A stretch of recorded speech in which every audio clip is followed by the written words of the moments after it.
It's time once again for Dialogue Conspiracy with Mae Brussell. For the past 14 years, Mae has been researching and uncovering facts and evidence from between the lines of the news and placing them in a more thorough perspective of how conspiracy, political assassination, and abuses of power affect us all. Dialogue Conspiracy originates with KLRB-FM in Carmel, California. And now, Mae Brussell. Good afternoon.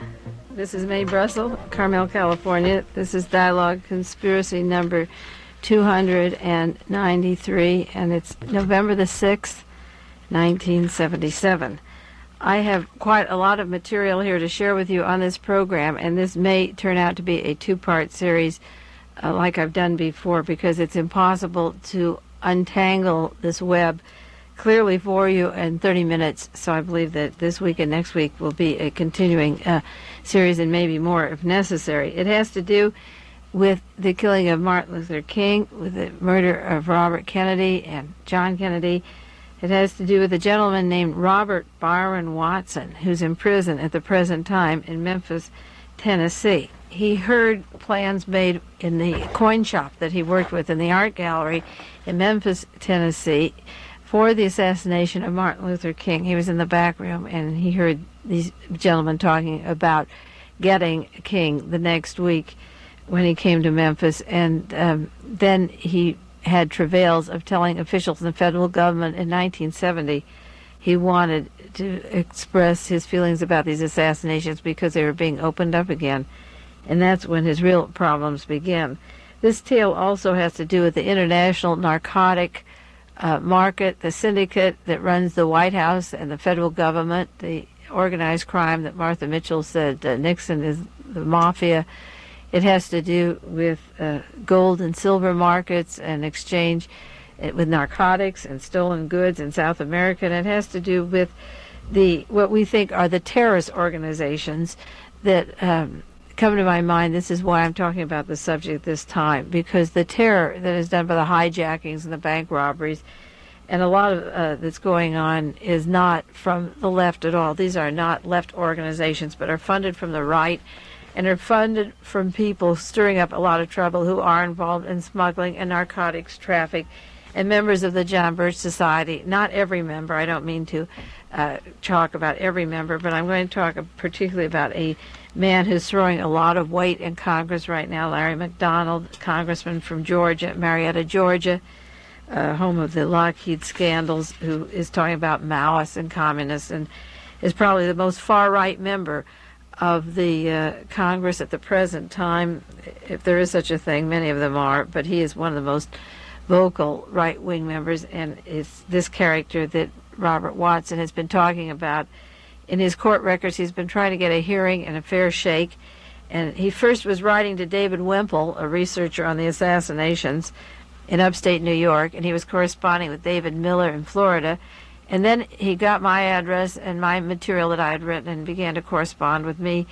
And so I have with me copies of some of his letters and also his affidavit and signed sworn depositions. So that this is what he was saying in court, and I'll preface it by that because he does throw a lot of names around, and this was part of his court record, so I want to share it with you. Robert Watson, Brian, wrote to me in September 28th. This was just last month, end of September. I'll read you part of his letter. He said, "I received your letter dated September 23rd. He's in the Memphis, Tennessee jail. I had said that Mrs. Martin Luther King is not doing anything about the assassination, and neither is Andy Young, who was with Martin Luther King when he was assassinated, and I didn't have much confidence in Jimmy Carter." He said, "Mrs. King does care, and Andy Young does care." She said, "You're wrong when you say they don't." On Friday, September the 16th, 1977, my mother received a telephone call from the White House regarding me and my situation, and they said some pleasant surprises were in store for you in regards to future developments in the investigation of the King slaying. You needn't worry about my safety presently. He had been threatened with death threats, and they put him in a somewhat solitary confinement. He said, "I'm perfectly safe here in the administration detention. in Memphis, Tennessee. I'm a little afraid that something might happen to me while I'm being transferred from here to somewhere out in Texas. They're moving this witness to conversations on the killing of Martin Luther King into the Texas area now. And he also talked about these people and the way they had planned the murder of Robert Kennedy. And for some reason, he's nervous about Texas, and I would be too. He said, when the White House telephoned my mother on September 16th, my mother was advised that they were looking into giving me time cut, which could mean that I would be released before the summer of 1978. He would like to get out of jail and pursue the course of investigation that he was talking about before. And he said that the judge, Charles Weltner, from the Atlanta attorney in Atlanta, Georgia, is the most conservative Republican former congressman before his defeat by Andy Young, turned down all of my lawyer's motives to get my civil suit out of default. A civil suit was placed against him. A fee of $1,800 was slapped upon him for naming these people in this assassination conspiracy and as being swindlers, and yet no investigation by the federal government or the Justice Department has gone into what were his allegations. This is part of the affidavit and citation that Robert Byron Watson had. He claims that Mr. Larry McDonald of Marietta, Georgia, who's now a congressman in the United States House of Representatives, was closely associated with a Mr. Jerry Adams, who's the owner of the Adams and Associate Agency, as well as the Great American Silver Company, and Mr. Herman Jackson, who uses the name Herman Ballard as an alias, and Mill Jackson, who is Herman Jackson's brother, and Larry McDonald frequently went to the Magellan Art Galleries on Peachtree Road in Atlanta, Georgia during 1967 and 1968. And he mentions other people that were at that gallery who owned the gallery and were associated with it. And he claims that it was in that gallery, at the Magellan Gallery, that he heard conversations on the killing of Martin Luther King and the assassination, which did in fact take place 1 week later. He said in the summer of 1974, Mr. Herman Jackson, who was associated with this organization, was active smuggling gold from South America. And in the summer of 74, Mr. Jackson made a trip to South America in connection with gold bullion smuggling. And they asked me at that time to work for the Syndicate and be involved in illegal transactions. And Mr. Jerry Adams, who had this art gallery, said the Syndicate had provided a tremendous amount of campaign funds to Larry McDonald's campaign. This is the affidavit of Robert Byron Watson. I'm not saying it's true or untrue, but this is what he said, that they were bragging about paying a member of the Congress, who is our most far-right member of Congress these days, and they said in quotes, it was such a manner that the funds would never be able to be proved to be a source of future embarrassment to Mr. McDonald. He claimed that money comes in from Mexico to fund the congressmen and other persons that are involved in the syndicate, and that the collection agency is called the Great American Silver Company. He went on to talk about the syndicate sending stolen parts to South America, and then in return drugs were returned back in exchange. And they had stolen equipment, electronic equipment, components, industrial equipment. Costly material is sent down to South America. 4 countries that he mentioned were involved in this, and only 4: Chile, Peru, Costa Rica, and Colombia. And that the syndicate down there receives these stolen goods, and then in return the narcotics come back, and there's no hold. The government will not do anything about them coming in from Chile, Peru, Costa Rica, or Colombia. He said Mr. Herman Jackson was in charge of the smuggling from South America through Mobile, Alabama, and then later it's sold in the Great American Silver Company.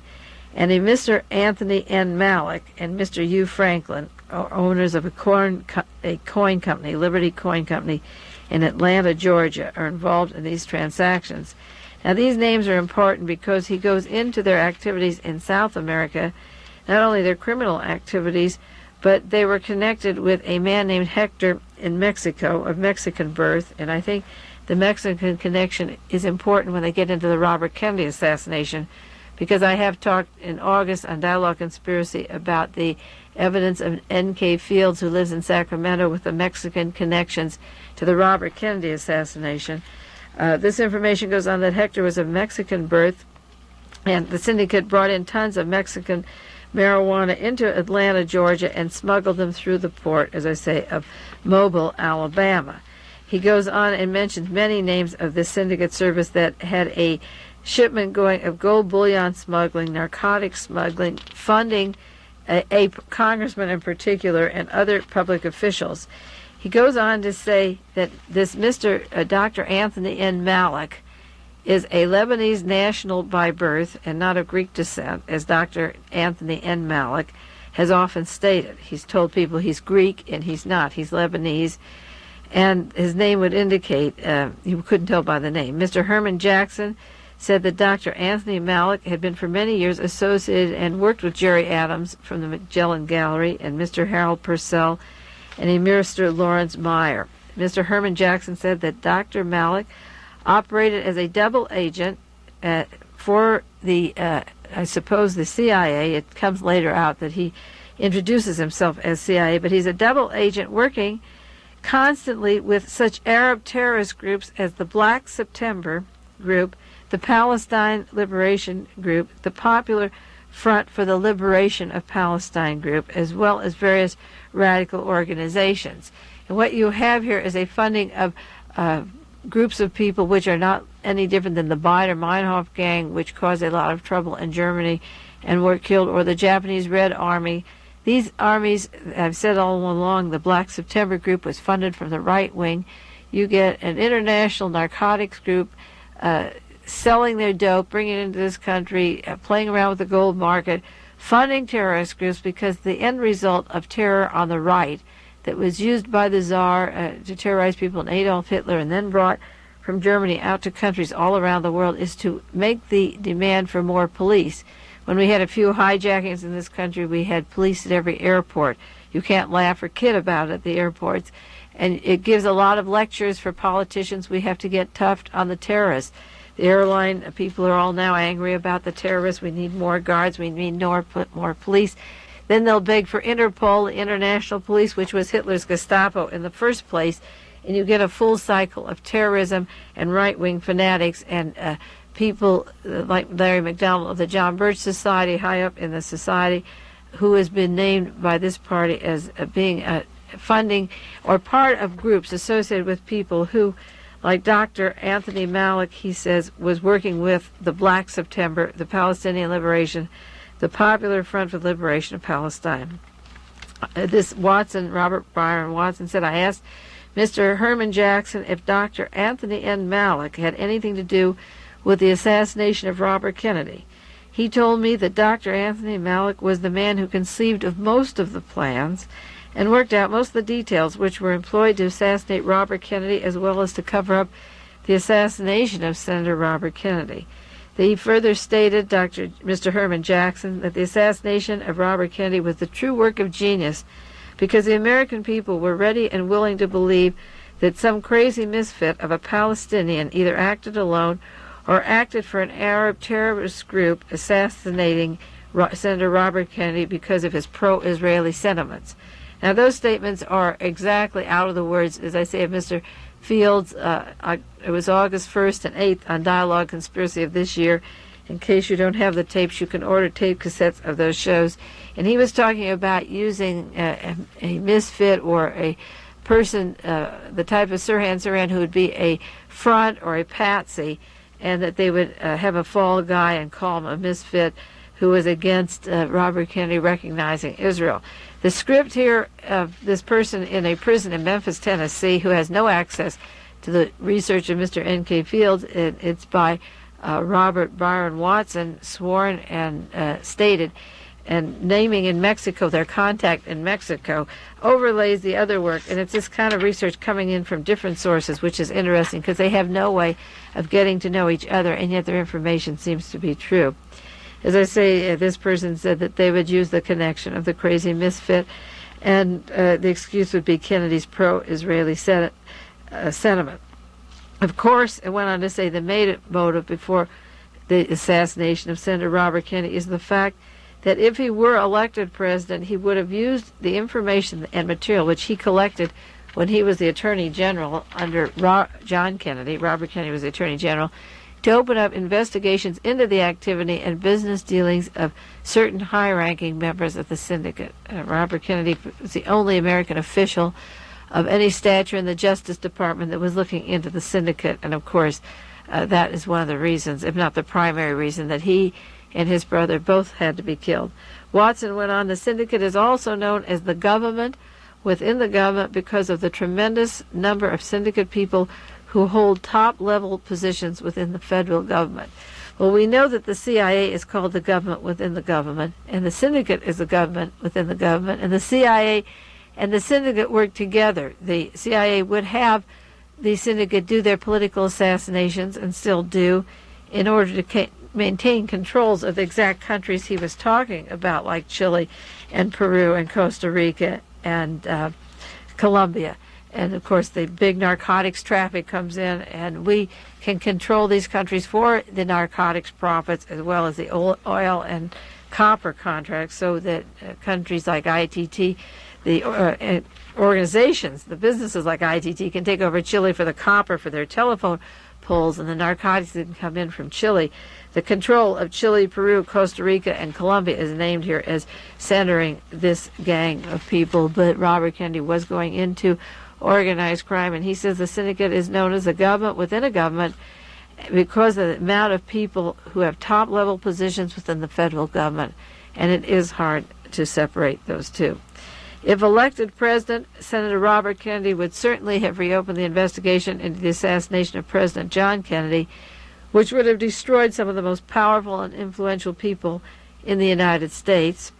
Once Senator Robert Kennedy became president, he would have begun conspiring to undermine the big industries. The government within the government and the entire American free enterprise system is based upon holding together those industries and the narcotics traffic. If Robert Kennedy were president of the United States, he would have ended the war in Southeast Asia and stopped the arms and ammunition sale to the Arab nations, for which the United States is a major supplier of arms and ammunition. And this is true. The figures on this can't be doubted at all on the amount of business we do selling arms to the Middle East. That action alone would have caused a major economic depression, because the economy of the United States cannot function unless the United States is engaged in a war, or unless the United States is selling arms and ammunition to warring nations. In other words, Senator Robert Kennedy was assassinated because if he were to have been elected president, he would have destroyed the entire American system, and he would have incited the blacks to run amok in the streets of every city in America and turn the country into a communist dictatorship within a few short years. Senator Robert Kennedy, according to the higher-up government within a government, as well as the syndicate that worked at the lower level that we're talking about, had to die so that he would never become president of the United States. Everyone within the syndicate knew that if Kennedy assumed power and influence as the Attorney General, he would have used that power and influence to expose and destroy the syndicate. Watson went on to say in his court deposition, he signed an affidavit and citation, and it was under sworn oath, that George Wallace might have made a good president. That George Wallace, however, if he were elected as president of the United States, if he had not been shot and crippled or had a chance to be elected, he would have exposed the government within a government, because he would never allow these people to control the government as much as he would want it.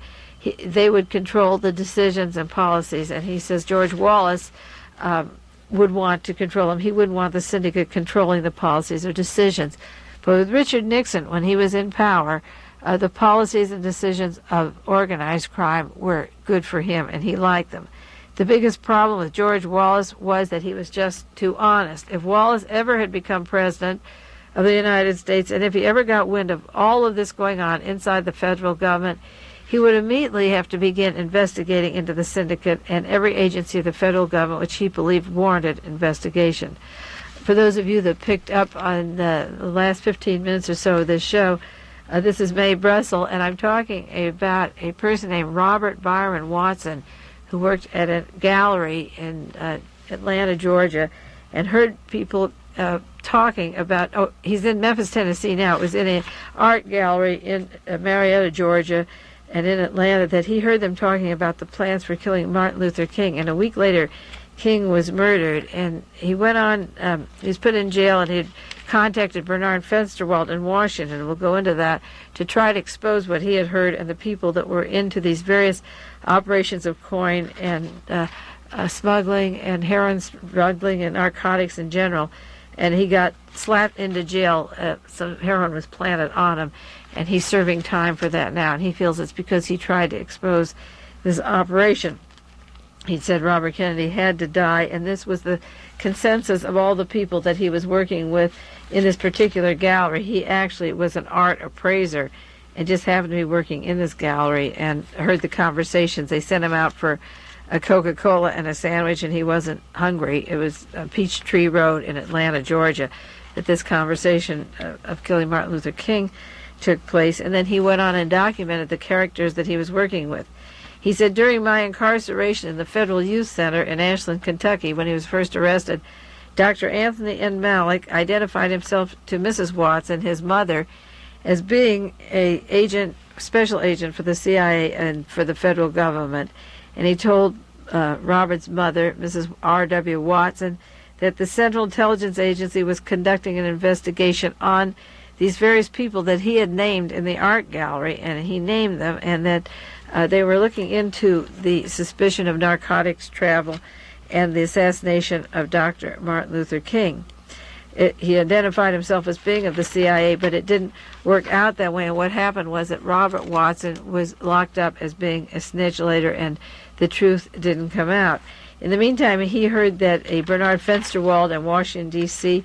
had an organization that was investigating the assassinations, and he didn't know that Bernard Fensterwald was of the CIA, and so he asked Fensterwald for help, and that again was his downfall, because both Fensterwald and his partner are in the CIA, and that got Watson locked tighter up, and it didn't serve his purpose.